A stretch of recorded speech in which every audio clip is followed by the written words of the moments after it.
Two ક્યોરમી physiotherapy channel doctor કવિતા શાહ। આજે હું આપની સમક્ષ બેકએક પાર્ટ 1 કે જેમાં કમરના દુખાવાથી થતા કારણો, શા કારણથી કમરનો દુખાવો થાય છે અને શા માટે તે નીચેના જ ભાગમાં જોવા મળે છે આપણને, એના વિશે આપણે ચર્ચા કરીશું। તો સૌથી પહેલાં આપણે તેનું ફર્સ્ટ કારણ જોઈએ તો mechanical back pain, postural back pain, central back pain and pathological back pain. તો સૌથી પહેલાં મિકેનિકલ બેક પેઇન માટે આપણે વાત કરીએ તો ખાસ કરીને જે લોકો લાંબા સમય સુધી એક જ પોઝિશનમાં બેસીને કામ કરતા હોય છે, લાંબા સમય સુધી ચાલવું, લાંબા સમય સુધી ઊભા રહેવું, કે જ્યાં આપણા સ્નાયુની કેપેસિટી જ માળ 5-6 કલાકની હોય કે 3-4 કલાકની હોય અને આપણે વધારે સમય એમાં આપી દેતા હોઈએ તો તે વખતે બેક પેઇન વધારે પકડાતું હોય છે, મસલ્સ ફટીગ થઈ જાય છે અને એના કારણે આપણને મિકેનિકલ બેક પેઇન પકડાય છે। તો ત્યારબાદ આપણે જોઈશું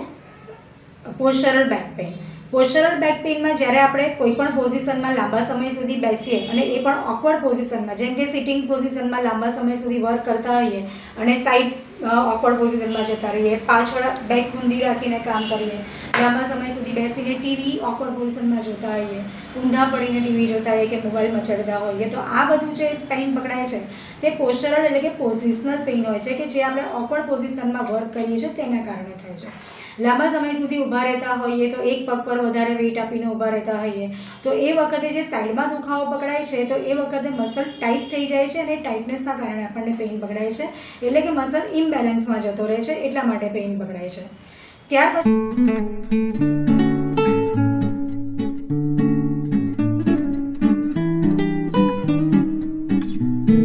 પછી વાત કરીશું આપણે central back pain. Central back પેઇનની અંદર બાજુના દુખાવા નથી થતા, પણ જે સાઈડમાં દુખાવા થાય છે પોસ્ચરલ પેઇનના લીધે હોય છે, પણ સેન્ટ્રલ બેક પેઇનની અંદર ખાસ કરીને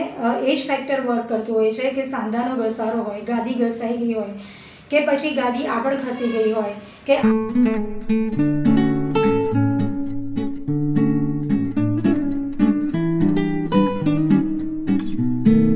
આ બધા કારણોથી ત્યાંથી જે સાયટિક નર્વ નીકળે છે કે જે આપણા પગને સપ્લાય કરતી હોય છે, એના ઉપર પ્રેશર આવવાથી પણ પગમાં ખાલી ચડી જવી અને અસહ્ય દુખાવો થવો, આ બધી કમ્પ્લેન્ટ્સ આપણને સેન્ટ્રલ બેક પેઇનના લીધે થતી હોય છે। ત્યારબાદ આપણે વાત કરીશું પેથોલોજીકલ બેક પેઇન કે જે કોઈ ડિસીઝના કારણે થતું હોય છે, જેમ કે ગાદીમાં કોઈ ઇન્ફેક્શન હોય, મણકાનો ટીબી હોય, કેન્સર હોય, ફ્રેક્ચર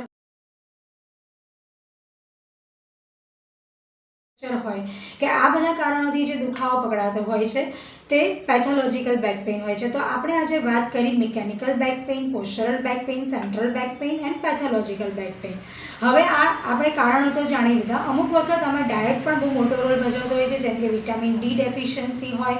વિટામિન B12 ઓછું હોય અથવા તો પછી કેલ્શિયમ ઓછું હોય કે જે આપણા હાડકાને સ્ટ્રોંગ રાખે છે, એના કારણે પણ આપણને દુખાવો પકડાતો હોય છે કે જે આપણે ડાયટમાં આપણને પૂરતા પ્રમાણમાં નથી મળતું અને એના કારણે પણ બેક પેઇન પકડાતા હોય છે। તો ચોક્કસ કારણ જાણીને તેની નિદાન કરવું જોઈએ અને તેની સારવાર કરાવવી જોઈએ। હવે પાર્ટ 2માં આપણે બેકએક માટેની શું કાળજી રાખવી જોઈએ અને તેના માટે કઈ ઉપયોગી કસરત કરી શકાય તેના વિશે જોઈશું। Thank you.